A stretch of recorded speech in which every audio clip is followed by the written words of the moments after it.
Hi, I'm Beverly Au Yong. I'm from the Singapore Tourism Board Middle East office and I head the office here. So the pandemic has actually brought along a lot of changes to the world. The Singapore government has launched the Singapore Green Plan 2030. That is actually looking at sustainability as a whole in the country.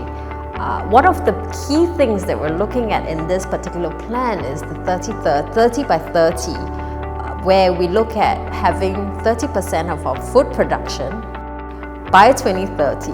Now, a lot of people know that Singapore is extremely small. My longest end is only 42 kilometers wide.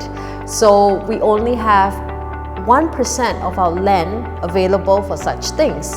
So what the government has pushed for and done together with a lot of businesses is to look at underutilized spaces like car parks to have vertical garden or vertical farming, if you will, as part of some of these initiatives that we're looking at. Beyond that, for Singapore Tourism Board, we are working with our tourism partners in our strategy, and that is in line with the government's plan.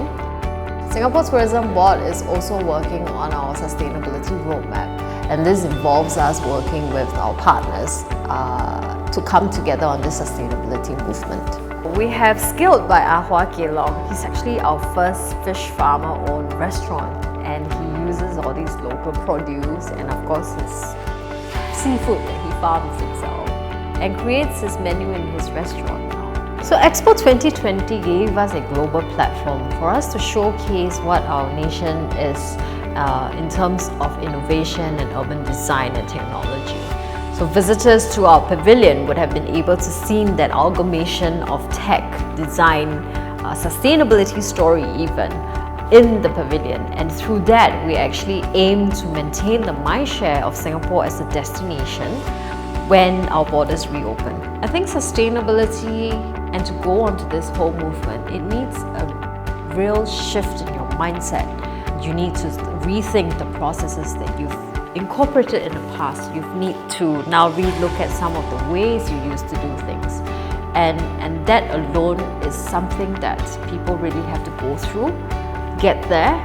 And for Singapore, whilst we push for this, we are also working very, very closely with our partners to try and incorporate this and make sure that in the end, all of us are benefiting from it in the long run. The costs will go down, processes will improve.